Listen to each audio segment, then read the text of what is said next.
نکلے جو ہمیشہ ہمیں پانی کی طرح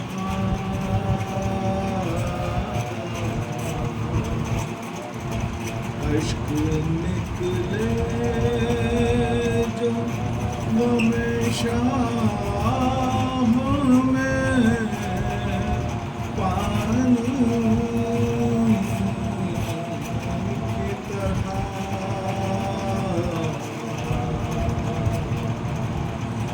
فکر بڑھنے لگی دریا کی روانی کی طرح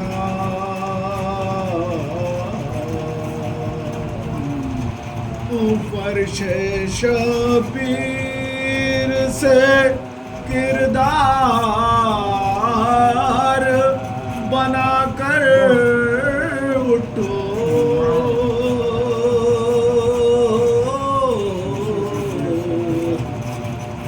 فرش شبیر سے کردار بنا کر اٹھو ذکر شبیر نہ دوہرا کہانی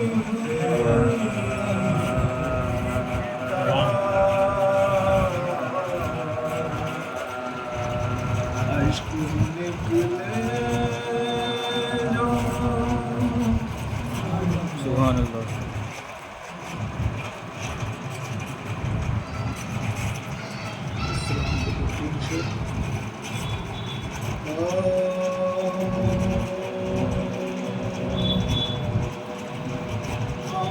آج بھی زینب کی آتی ہے صدا بھائی حسین آج بھی زینب کی آتی ہے صدا بھائی حسین تیرا چہرہ تیری آنکھیں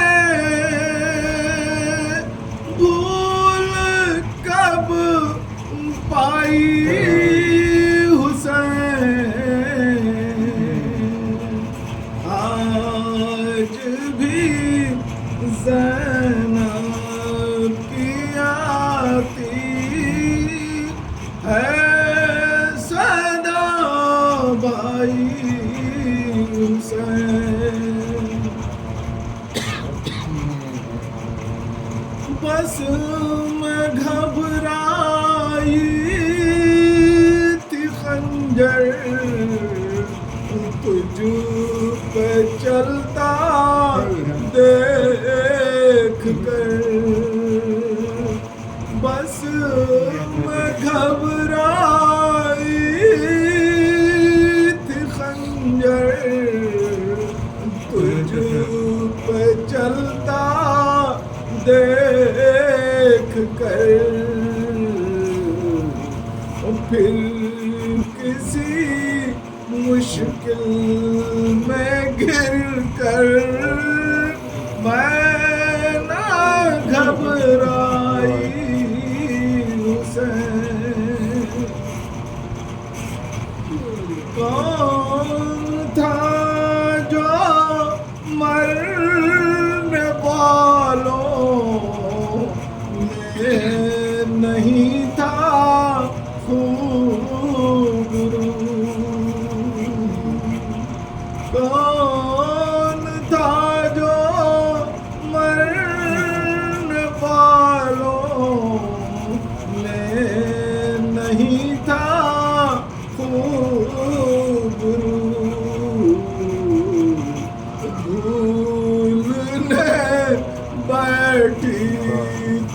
کس کس کی نہ یاد آئی حسین بھولنے بیٹھی تو کس کس کی نہ یاد آئی حسین چلتے ناقے سے گرایا خود کو جلتی ریت پر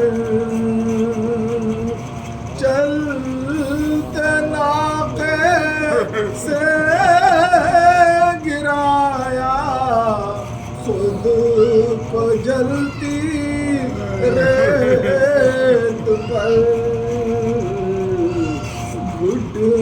گھٹنیوں کے بل میں تیری لاش تک آئی حسین تیرا چہرہ تیری آنکھیں بھول کب پائی حسین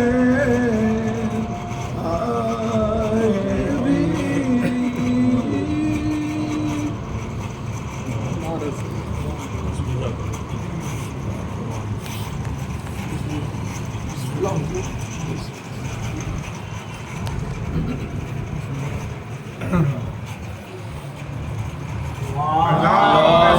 صلی اللہ محمد وآل محمد مسیح اگر سکے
أعوذ بالله من الشيطان الرجيم بسم الله الرحمن الرحيم الحمد لله الذي هدانا لهذا وما كنا لنهتدي لولا أن هدانا الله لقد جاءت رسل ربنا بالحق الصلاة والسلام على النبي الأمي العربي العربي المدني وذي لفظه الكرام الدافع بإنشاء الأباطيل والدعم بشملات الأغاني مولد الحق بالحق بالقول اللهم صل على محمد وآل محمد وآله الطيبين الطاهرين المعصومين المظلومين الذين نهى الله عنهم الرجس وطهرهم تطهيرا اللهم صل على محمد وآل محمد الله على أعدائه أجمعين من الآن إلى يوم الدين أما بعد فقد قال علي عليه السلام إن الله بعث رسولا هاديا بكتاب الناطق وأمر قائم لا يهلك عنه إلا هالك الواحد اللهم صل على محمد وآل محمد سال ثواب کی اس مجلس میں نے آپ حضرات کے سامنے جن الفاظ کو درجہ بنایا ہے وہ الفاظ मौला कायनात की ज़बान मुबारक पर जारी होने वाले अल्फाज हैं कि जिसमें मौला कायनात इरशाद फरमा रहे हैं कि बेशक अल्लाह ने मबूस किया रसूल को हिदायत के लिए, किताब नातिक़ और अम्र कायम के साथ। इन चीज़ों के आ जाने के बाद हलाक नहीं होगा मगर वो जिसकी किस्मत में हलाकत लिखी। इसका मतलब ये है कि परवरदिगार आलम ने अपने भेजे हुए नबियों और रसूलों के ज़रिए से, अपने भेजे हुए रहनुमाओं के ज़रिए से बंदों पर हुज्जत तमाम कर दी। हुज्जत के तमाम हो जाने के बाद अगर कोई हलाक हो रहा है तो वो अपनी जिम्मेदारी की वजह से हलाक हो रहा है, खुदा ने अपनी हुज्जत तमाम कर दी। ये अलग बात है कि उसने जबर व ज़बरदस्ती के ज़रिए नहीं बल्कि हालत इख्तियार में। इसके लिए पहले भी मैं अर्ज़ कर चुका हूँ, इशारतन एक जुमला कहूँगा कि अगर वो जबरी और कहरी तौर पर अपनी इबादत कराना चाहता तो रहमतुल लिल आलमीन के बजाय अगर मलकुल मौत को वो नबी बना देता और मलकुल मौत बालिग होने वाले साल वार्निंग लेकर आते कि नेक्स्ट ईयर की हयात की ज़मानत जब होगी जब तुम इन चीज़ों पर अमल करोगे, तो मलकुल मौत के खौफ से आदमी अमल तो करने लगता लेकिन ये पता न चल पाता कि ये मार्फत परवरदिगार में अमल हो रहा है या मलकुल मौत के खौफ से हो रहा है। सलवात भेजिए।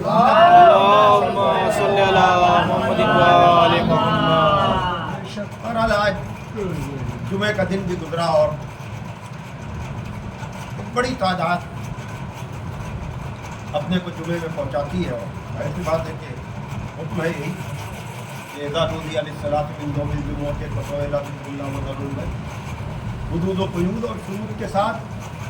लेकिन उसी सूरह जुमा में ये कहा जा रहा है कि रसूल की बेसत का मकसद, बेसत रसूल का मकसद कि हुवल्लज़ी बअसा फ़िल उम्मिय्यीन रसूलन मिनहुम यत्लू अलैहिम आयातिही व युज़क्कीहिम व युअल्लिमुहुमुल किताब वल हिकमह। वो खुदा जिसने मबूस किया रसूल को, क्यों? ताकि वो आयात की तिलावत करे, तालीम किताब व हिकमत दे और लोगों के नफ्सों को पाक करे। वल्लज़ी बअसा फ़िल उम्मिय्यीन रसूलन मिनहुम यत्लू अलैहिम आयातिही व युज़क्कीहिम, आयतों की तिलावत करे, नफ्सों का तज़किया करे और तालीम किताब व हिकमत दे। यानी नफ्स की पाकीज़गी पहले है, तालीम किताब व हिकमत बाद।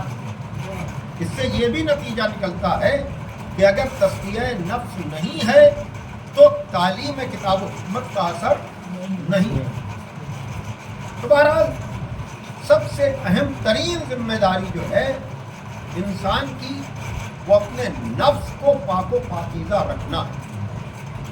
इसलिए कि इंसान दोहरे हमलों की जद पर, एक तो रोज़ अव्वल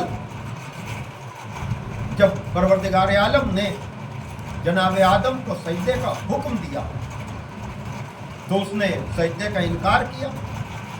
इनकार ही नहीं किया, जब अल्लाह ने उसे लईन और रजीम कह के अपनी बारगाह से निकाला तो उसने मोहलत मांगी और ये कहा कि तू मुझे मोहलत दे तो मैं सीधे रास्ते पर बैठकर तेरे बंदों को बहकाऊंगा।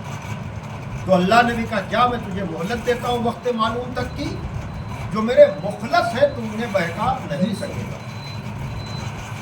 तो एक तरफ तो शैतान को बहकाने की इजाज़त और दूसरी तरफ अक्ल के साथ नफ्स का दिया जाना, यानी अंदरूनी हमला भी इंसान पर होता रहता है और बैरूनी हमला भी होता रहता है। और अभी एक बीच की बात है कि नफ्स और अक्ल को तो सब मानते हैं कि हमारे पास नफ्स भी है और अक्ल भी है। शैतान के वजूद के लिए कितने अफसोस की बात है कि मुसलमान शैतान के वजूद का भी कायल है बगैर देखे हुए, उसकी तूलानी हयात का भी कायल है बगैर देखे हुए, तो क्या ये इंसाफ होगा कि परवरदिगार आलम नफ्स के साथ अक्ल तो रखे लेकिन शैतान के साथ हादी न रखे। तवज्जो फरमाइएगा, यानी जिस तरह से अक्ल और नफ्स को बैलेंस किया गया है कि अगर नफ्स बहकाने वाली है तो अक्ल हिदायत करने वाली है। तो अगर किसी ऐसे को इजाजत दे रहा है जिसकी तूलानी हयात भी हो और इख्तियारात के साथ बहका भी सकता हो, तो क्या हादी की भी तूलानी हयात न होनी चाहिए? उसके बाद भी हिदायत करने का इख्तियार नहीं होना चाहिए? सलवात देंगे मोहम्मद।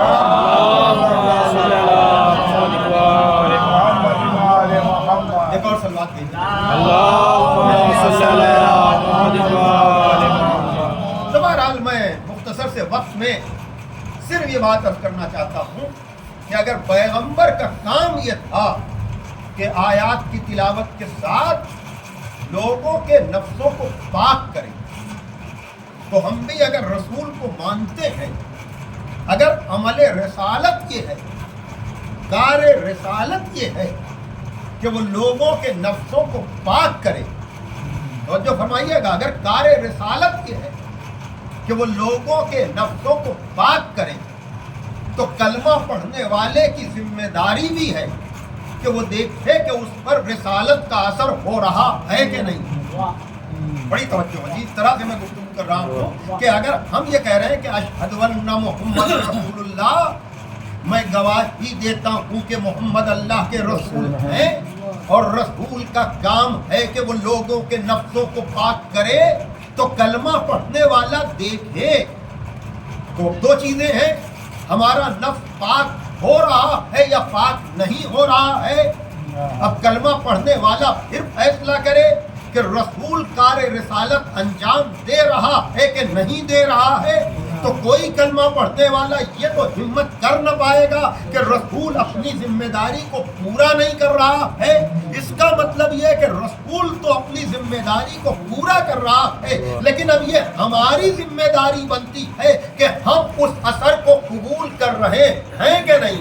इसलिए कि जिस तरह से बारान रहमत तो उधर से चलता है, लेकिन जैसा ज़र्फ होता है वैसा असर होता है, यानी बारान रहमत की कमी नहीं होती है। ये जमीन की बात होती है कि बंजर जमीनों में जाकर पानी बर्बाद हो जाता है और अच्छी जमीनों में जाकर पानी जो है जमीन को लहलहा देता है।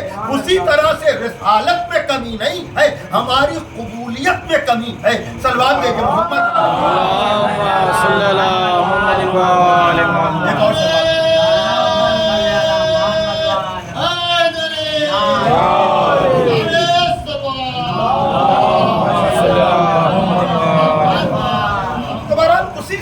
में असल मसला ये है कि मरज की तशखीस,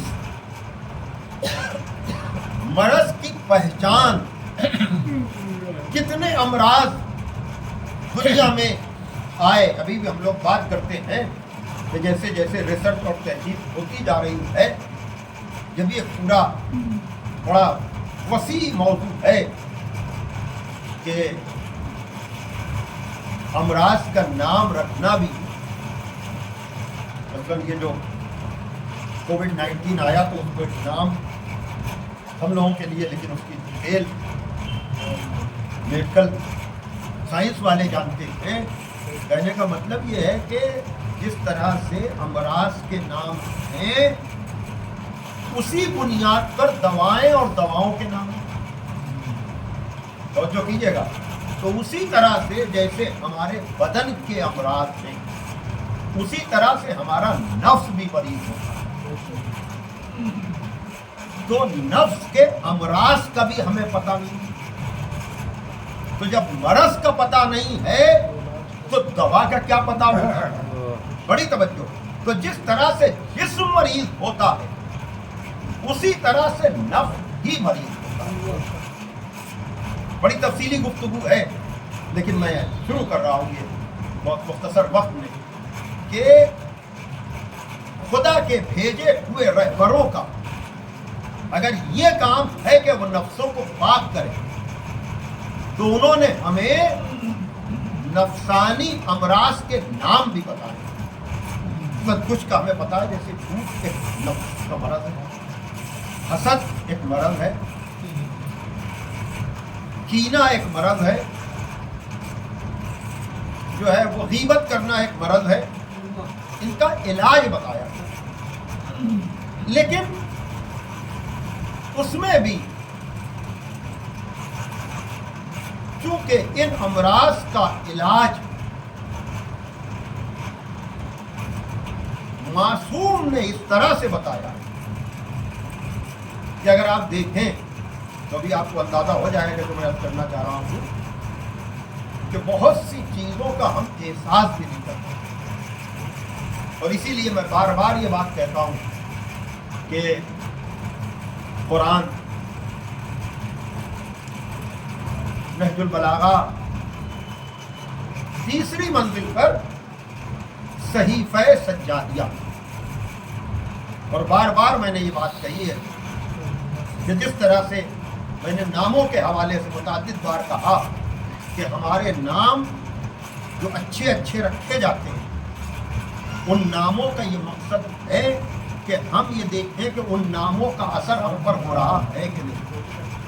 तवज्जो फरमाइए। तो जब हम इनफरादी तौर पर नाम की बात करते हैं तो इज्तिमाई तौर पर अजीब बात है, हमारे शहर वालों को चौथे इमाम से कुछ ज़्यादा ही अकीदत रही और हक है, यानी होता ही। तो यहाँ हमारे यहाँ जो 3 अंजुमने, एक मरकजी अंजुमन, उसका नाम भी चौथे इमाम के नाम पर यानी अंजुमन सज्जादिया, और दोनों मातमी अंजुमने, उन दोनों का नाम भी चौथे इमाम के नाम पर, उनके लक़ब यानी इमाम ज़ैनुल आबिदीन। तो जिस तरह से इनफरादी तौर पर हमारा नाम बराए नाम नहीं होना चाहिए, बल्कि ये देखना चाहिए कि उस अच्छे नाम का असर हम पर पड़ रहा है कि नहीं, उसी तरह से इज्तिमाई तौर पर हमें देखना चाहिए कि हम जिस इमाम से अपनी अंजुमन को मंसूब कर रहे हैं उस इमाम के बारे में हम कितना जानते हैं। वो जो फरमाइएगा, यानी चौथे इमाम के बारे में हमारी मालूमात का दायरा वैसे तो 14 के बारे में, लेकिन कम अज कम निस्बतन अगर आप ले लें तो और इमामों की बनिस्बत हमारे शहर वालों की मालूमात चौथे इमाम की निस्बत से निस्बतन ज़्यादा होना चाहिए। और ख़ासकर अगर उस इमाम से मंसूब कोई किताब भी हो, तो जल्दी जल्दी मैं बात कर रहा हूँ, बहुत वक्त मुझे नहीं लेना है, लेकिन मैं आज चाहूँगा कि मारिफत और तारुफ की हद तक सही आप हजरात के सामने सहीफ़े सज्जादिया की 2 दुआओं का मैं तारुफ कराऊँ, जिससे पता चले कि नफ्स के तज़किये की मंजिल क्या है। तो जो फरमाइएगा और हम अंदाज़ा करें कि तज़किये नफ्स का इससे अच्छा दर्स और सबक, तो जो फरमाइएगा, मैं फिर कह रहा हूँ कि जब मरज़ ही का हमें पता नहीं है तो हम उसके इलाज की फिक्र क्या करेंगे। लेकिन क्या कहना उन रहबरों का या रसूल के नायबीन का कि जिन्होंने मर्ज की तशखीस भी की और उसका इलाज भी बताया। एक सलवात भेजिए आप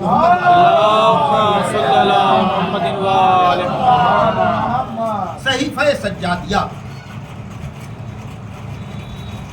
जिसमें 54 दुआएं, कितनी 54, और ऐसी ऐसी दुआएं हम बहुत ज़्यादा अपनी औलादों से शाकी रहते हैं कि वो हमारी इताअत नहीं करते, या कोई अपने वालिदैन से शिकवा करता है कि उन्होंने हमारी अच्छी तरबियत नहीं की। दोनों के लिए इमाम ने बताई दुआ कि तुम वालिदैन के लिए कैसे दुआ करो और अपनी औलादों के लिए कैसे दुआ करो। यानी हमें पता भी नहीं है कि वालिदैन के लिए क्या हमें दुआ करनी चाहिए। हम दुआ तो बस यही करते हैं कि हमें दौलत ज़्यादा से ज़्यादा मिल जाए, हमें इज्जत ज़्यादा से ज़्यादा मिल जाए, हमें गाड़ी मिल जाए, ہمیں جو ہے وہ مثلاً جو ہے اچھے سے اچھا مکان مل جائے، یعنی ہماری طلب بھی اس سے زیادہ نہیں ہوتی، توجہ کیجیے گا۔ لیکن امام نے ہمیں جو طریقہ بتایا ہے، آپ بھی تڑپ جائیں گے۔ اور جب میں نے دیکھا ان دونوں دعاؤں کو تو میں نے نیت کی تھی کہ پہلی فرصت میں میں یہ پیغام آپ تک پہنچاؤں گا تاکہ اندازہ ہو کہ ہمارے نفس کے مرض کتنے ہیں اور ان کا علاج کیا ہے۔ ایک سلوات بھیجے محمد اللہم صلی علی محمد وآل محمد۔ یہ ان 54 دعاؤں میں سے، ویسے تو اس کا مقدمہ بھی لاجواب و بے مثال ہے، بہرحال یہ آپ لوگ اس کی زیارت کر لیں۔ اور جیسا کہ میں نے کہا تھا کہ انشاءاللہ کوشش ہوگی، بہرحال ابھی نہج البلاغہ بھی پوری طرح سے پہنچ نہیں پائی ہے، لیکن جن 2-4 لوگوں نے کہا ہے پرسوں تک انشاءاللہ نہج البلاغہ، لیکن اس کی اگلی منزل جو ہے اب میں صرف 2-3 جملے ہندی والی لینی ہو تو ہم سے ایکسچینج کر سکتے بس انشاءاللہ۔ ٹھیک، ایک سلوات بھیجیں آپ۔ اللہم صلی علی محمد وآل محمد۔ دیکھیے یہ حقوق الناس کی نسبت سے آپ سب ابھی تڑپ جائیں گے، اس لیے کہ یہ روز کے مسائل میں سے ہے کہ ہم ایک دوسرے پر ظلم، ایک دوسرے پر زیادتی، یا مطلب اپنے مقابل کی بے عزتی یا اس کی رسوائی اور اپنی شہرت اور اپنی ناموری۔ تو امام زین العابدین علیہ السلام اللہم صلی علی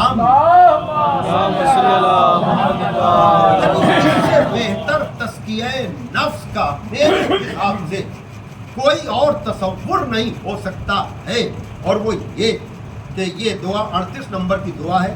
ذرا خود آپ اندازہ کریں گے، یہ وہ چیزیں ہیں کہ جس سے بلائیں نازل ہوتی، یہ وہ چیزیں ہیں کہ جس سے قبولیت دعا میں فرق پڑ جاتا ہے، یہ وہ چیزیں ہیں کہ آسان زندگی بھی آدمی کی مشکل ہو جاتی ہے۔ اچھا، پتہ جب چلتا ہے جب آدمی غصے میں مبتلا ہو جاتا ہے یا گزر جاتا ہے، پہلے تو ہمیں پتہ بھی نہیں ہوتا ہے۔ اور یاد رکھیے گا دعا کا سب سے بڑا فائدہ یہ ہے کہ اس سے ہمارا خدا سے رشتہ بنا رہتا ہے، ورنہ خدا ہمارے ہر فعل سے واقف ہے۔ وہ دعا کی اسے ضرورت نہیں ہے، کہ دعا اس لیے ہے تاکہ عبد و معبود کا رشتہ برقرار ہو سکے۔ بہرحال اب میں زیادہ وقت نہیں لوں گا، جلدی 2-4 جملے بس کہ بسم اللہ الرحمن الرحیم۔ بار الہا، میں اس مظلوم کی نسبت سے جس پر میرے سامنے ظلم کیا گیا ہو اور میں نے اس کی مدد نہ کی۔ روزانہ اس طرح کے مسئلے ہوتے رہتے ہیں کہ ظلم ہوتا رہتا ہے، ہم چاہ کر کے بھی مظلوم کی مدد۔ یہ پناہ مانگنے کا مقام ہے کہ میرے سامنے اگر کسی پر ظلم کیا گیا ہو تو پروردگار میں تجھ سے استغفار کرتا ہوں کہ میں اس کی مدد۔ دیکھ رہے ہیں آپ، یعنی یہ وہ چیز ہے کہ بار الہا میں اس مظلوم کی نسبت جس پر میرے سامنے ظلم کیا گیا ہو میں نے اس کی مدد نہ کی ہو، اور میرے ساتھ کوئی نیکی کی گئی ہو اور میں نے اس کا شکریہ نہ ادا کیا۔ شکر ادا نہ کرنا یہ گناہ کبیرہ کی منزل میں چلا جاتا ہے۔ امام بتا رہے ہیں کہ تم سے یہ چیزیں ہو سکتی ہیں، تمہارا غرور، تمہارا تکبر جو ہے تمہیں شکر کرنے کی توفیق نہ دے، تو اگر توفیق شکر نہیں ہوئی ہے تو توبہ تو کر سکتے ہو۔ بہرحال میں ان مظلوم کی نسبت جس پر میرے سامنے ظلم کیا گیا ہو میں نے اس کی مدد نہ کی ہو، میرے ساتھ کوئی نیکی کی گئی ہو میں نے اس کا شکریہ ادا نہ کیا ہو، اس بدسلوکی کرنے والے کی بابت جس نے مجھ سے معذرت کی ہو میں نے اس کے عذر کو نہ مانا ہو، اس فاقہ کش کے بارے میں جس نے مجھ سے مدد مانگی اور میں نے اس کی مدد نہ کی، اس حقدار مومن کے حق کے متعلق جو میرے ذمے ہو اور میں نے ادا نہ کیا، اس مرد مومن کے بارے میں جس کا کوئی عیب مجھ پر ظاہر ہوا ہو میں نے اس پر پردہ نہ ڈالا ہو۔ ہمیں تو اگر اپنے مخالف کا عیب پتہ چلے تو اٹھالنے میں مزہ آتا ہے، لیکن امام کہہ رہے ہیں کہ اگر مجھے اس کے عیب کا پتہ چلا ہو اور میں نے اس پر پردہ نہ ڈالا ہو تو میں تجھ سے استغفار چاہتا ہوں پروردگار عالم، ہر اس گناہ سے جس سے مجھے واسطہ پڑا ہو میں نے اس سے کنارہ کشی نہ کی ہو، تجھ سے عذر خواہ ہوں۔ بار الہا، میں ان تمام باتوں سے، ان جیسی دوسری باتوں سے شرمساری اور ندامت کے ساتھ ایسی معذرت کرتا ہوں جو میرے لیے ان جیسی پیش آئین چیزوں کے پند و نصیحت کرنے والی ہے۔ تو محمد والے محمد کی آل پہ رحمت نازل فرما، ان لغزشوں سے जिनसे मैं दो चार हुआ हूँ, मेरी पशेमानी को, पेश आने वाली बुराइयों से दस्तबरदार होने के इरादे को ऐसी तौबा करार दे जो मेरे लिए तेरी मोहब्बत का बाइस बन सके। सलवात देखिए, यानी ये वो अमराज हैं कि जिसका हमें अंदाज़ा भी नहीं होता है कि हम किसी के ऐब उछाल कर खुश हो रहे हैं, तो ये दुआओं की कबूलियत का हायल होने वाला अमल है, ये खुश होने वाला नहीं है। बस दूसरी दुआ के चंद जुमले और बात तमाम। बारे इलाहा मोहम्मद और उनकी आल पे रहमत नाज़िल फरमा, हर हमरे हराम से मेरी ख्वाहिश का जोर तोड़ दे। यानी अल्लाह कह रहा है कि तुम्हारे नफ्स की ख्वाहिश हराम काम की तरफ तुम्हें ले जाती है, तो माबूद मुझे तो अपने नफ्स पे कंट्रोल नहीं है कि हम झूठ न बोलें, हम गीबत न करें, हम हसद न करें, लेकिन तू इस नफ्स के जोर को तोड़ दे। इसलिए कि बेबसी है ना, लाचारी है ना, कि हमें तो कंट्रोल ही नहीं है, तू उसको तोड़ दे। हर गुनाह से मेरी हिर्स का रुख मोड़ दे। हर मोमिन और मोमिना, मुस्लिम और मुस्लिमा की ईज़ा रसानी से मुझे बाज रखा कि अगर मैं किसी को ईज़ा पहुंचा रहा हूं तो माबूद मैं तो अपने नफ्स पे कंट्रोल नहीं कर पा रहा हूं, तू ये तौफीक दे दे कि मैं उससे बाज रहूं। ऐ मेरे माबूद, जो बंदा भी मेरे बारे में ऐसे अम्र का मुर्तकिब हो जिसे तूने उस पर हराम किया था। अब देखिए ये दुश्मन के लिए दुआ हो रही है। अल्लाह अकबर, इससे बढ़कर तहजीब नफ्स की मंजिल क्या होगी कि आदमी तो अपने लिए दुआएं करता है, लेकिन इसमें क्या कहा जा रहा है, ऐ मेरे माबूद, जो बंदा भी मेरे बारे में ऐसे अम्र का मुर्तकिब हो जिसे तूने उस पर हराम किया था, और मेरी इज्जत पर हमला आवर हुआ हो जिससे तूने उसे मना किया था, और मेरे गुनाहों का बार लेकर वो उठ गया हो या हालत हयात में उसके जिम्मे बाकी हो, तो उसने मुझ पर जो जुल्म किया है तू उसे बख्श दे। भाई देख रहे हैं आप अज़ीज़ान मोहतरम, यानी ये है तहज़ीब नफ्स की मंजिल जो आपका वो इमाम आपको बता रहा है, जिस इमाम के नाम की अंजुमन के आप मिंबर और रुकन है कि खाली अपने लिए नहीं, अगर तुम्हारा दुश्मन कोई ऐसा जुल्म कर चुका हो, मोमिन हो, तो तुम उसके लिए बद्दुआ न करो, बल्कि अगर मर गया है तब भी पर उसकी बख्शिश की दुआ करो, और अगर जिंदा है तो उसके लिए तलबे अजाब न करो, बल्कि उसके लिए तलबे मग़फ़िरत करो। सलवात भेजिए मोहम्मद आखिरी दो जुमले।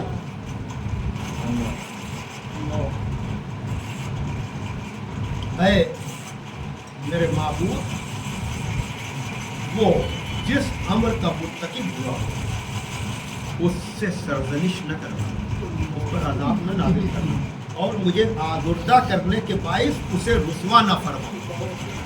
जिसे अफ़ो दरगुदर की मैंने उसके लिए पेशकश की, जिस करम व बख्शिश को मैंने उसके लिए रवा रखा गया है, उसे सदका करने वालों के सदक़े से पाकीज़ा कर और तकर्रुब चाहने वालों के अतियों से बुलंदतर करार दे। मैंने जो अच्छा काम किया है उसे दरगुदर करके एवज़ को मुझसे दरगुदर कर, उनके लिए दुआ करने के सिले में मुझे अपनी रहमत से सरफराज फरमा। मैं जो अपने दुश्मन के लिए दुआ कर रहा हूँ तो उसका मुझे अजर दे। ये है आले मोहम्मद का बताया हुआ तरीक़ा, ये है तस्किया नफ्स की मंजिल कि तुम अपने लिए नहीं, अगर मोमिन है वो, खुदा रसूल और अइम्मा का चाहने वाला है वो, तो उस पर अज़ाब की दुआ न करो, उसकी रुसवाई की दुआ न करो, बल्कि उसकी बख्शिश की दुआ करो। ये है इमामों का बताया हुआ तरीक़ा, और यही नहीं, याद रखिएगा, यही वो इमाम है। मैंने इतनी बातें की तो अगर उसकी ज़िंदगी को आप आकर देखें, हमारा दुश्मन कैसा दुश्मन होगा, हमारा मुखालिफ कैसा मुखालिफ होगा, लेकिन क्या कहना उस चौथे इमाम का कि रोए खड़े हो जाते हैं कि अली अकबर जैसे पर फैज़ा मारने वाला। जब पनाह ली है उसने, इसलिए कि जब इब्न ज़ुबैर और आले मरवान के झगड़े हो रहे थे تو اس وقت حسین ابن نمیر جو جناب علی اکبر کو یہ رات کے اندھیرے میں پناہ اس نے آ کر کے دی،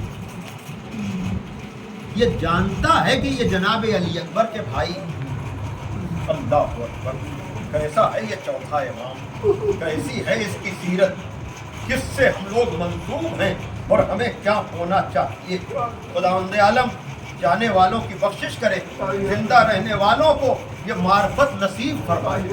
اب وہ اندر اندر خود گھٹن محسوس کر رہا ہے۔ رات کے اندھیرے میں امام نے اس کے کھانے پینے کا انتظام کر دیا۔ ان چیزوں کا لکھنا آسان ہے، سننا آسان ہے، پڑھنا آسان ہے۔ یقیناً بہت سے لوگ کہیں گے یہ کیسے ممکن ہے؟ نہیں، یہ اسی مولا علی کا پوتا ہے جس نے اپنے قاتل کے لیے جام شیر پیش کیا تھا۔ پوری رات گزری، جب صبح کی پو پھٹی اور روشنی ہوئی تو اس نے اب اس کا صبر کا پیمانہ جو ہے بس کہنے لگا گھبرا کر، لگتا ہے کہ آپ مجھے پہچانے نہیں۔ اللہ اکبر، یعنی کہہ رہا ہے کہ لگتا یہ ہے کہ آپ نے مجھے پہچانا نہیں۔ امام کہتے ہیں مجھ سے زیادہ تجھے کون پہچانے؟ لیکن اب ایسا کر جتنی جلدی ہو میری نظروں کے سامنے سے اوجھل ہو جا۔ یہ تو ہے جناب علی اکبر کا قاتل، لیکن ایک اور بچہ بھی ہے جناب علی اکبر۔ اس کے لیے عجب جملے ہیں کہ جب قاتلوں کے پکڑے جانے کی خبریں بار بار چوتھے امام کے پاس آ رہی تھیں تو ایک دن چوتھے امام نے پوچھا کہ ہرملہ کی کوئی خبر نہیں ملی، ہرملہ کی کوئی خبر نہیں ملی۔ تڑپ کر راوی نے پوچھا کہ فرزند رسول، آپ نے اپنے بابا کے قاتل کے لیے نہیں، اپنے چچا کے قاتل کے لیے نہیں، اور کسی کے قاتل کے لیے نہیں، کہ علی اصغر ہی کے قاتل کے لیے آپ نے کیوں پوچھا؟ چوتھے امام کہتے ہیں علی وہ تیر علی اصغر کے گلے پر نہیں لگا بلکہ آل محمد کے کلیجے کو اس نے چھیدا۔ بہرحال وہ راوی مدینے سے کوفے گیا، جناب مختار کے دربار میں قاتلوں کو سزائیں دی جا رہی تھی۔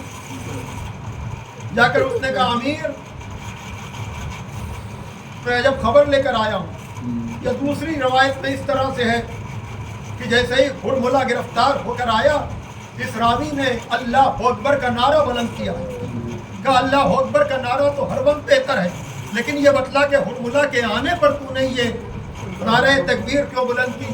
کہا امیر، میں امام سجاد کے پاس بیٹھا ہوا تھا، امام سجاد نے ہرملہ کے قاتل کے لیے پوچھا تھا، میں نے ہرملہ کو گرفتار ہو کر آتے ہوئے دیکھا تو میری زبان پر نعرہ تکبیر بلند ہو گیا تھا۔ یہ جملہ سننا تھا کہ امام کے اس کہنے کے رد عمل میں ہرملہ سے پوچھا امام نے کہ بتا تو نے کربلا میں کون سا ظلم کیا تھا جو فرزند رسول نے خاص کر تیرے بارے میں پوچھا۔ یاد رکھیے گا یہ ہرملہ 4000 تیر اندازوں کا سردار تھا، اور اس کے تیر کا انداز یہ ہوتا تھا کہ اگر بہت مضبوط دیوار پر بھی اس کا تیر لگتا تھا تو اس مضبوط دیوار کو بھی چھیدتا ہوا چلا جاتا تھا، اس لیے کہ اس دور میں یہی حملوں کا اور مارنے کا یہی ایک بنیادی طریقہ ہوا کرتا تھا، اس لیے تیروں کی اقسام بیان کی گئی ہے۔ یہ تیروں کا ماہر تھا، تیر اندازی تھا، 4000 کے اوپر اس کا جو ہے وہ تعینات ہے۔ یہ اس نے کہا کہ میں 7 تیر لے کر گیا تھا، 7 تیروں میں 4 تیر تو میرے خطا کر گئے، لیکن 3 تیر، کہا وہ 3 تیر کون سے تھے؟ کہا وہ 3 تیر ایسے تھے، ایک تیر تو مشک سکینہ پر لگا جب عباس کی آس ٹوٹ گئی، اور ایک تیر حسین ابن علی کے اوپر اس وقت لگا جب حسین پشت فرس میں گھوم رہے تھے، اور ایک تیر علی اصغر کے گلے پر لگا۔ عزادارو میں کیسے کہوں، دیکھیے یہ مصائب آپ سن کر گزر تو جاتے ہیں، ہاں بہت سے معتبر لوگوں نے اس روایت کو پڑھا ہے، لیکن کبھی تنہائی میں بیٹھ کر کے بھی آپ سنیں گے تو آپ تڑپ جائیں گے، اور وہ یہ کہ علی اصغر کا گلا اور وزنی تیر اتنا وزنی تھا کہ روایت کے الفاظ ہیں فن غلب الصبی علی یدی الامام، بچہ باپ کے ہاتھوں پر پلٹ گیا. اللہ اکبر. آپ سن کر اگر رو رہے ہیں تو ذرا حسین جیسے سے پوچھئے جب علی اصغر جیسا باپ کے ہاتھوں پر تڑپ گیا ہوگا تو اس باپ پہ کیا گزری ہوگی. واہ حسینہ واہ مظلومہ.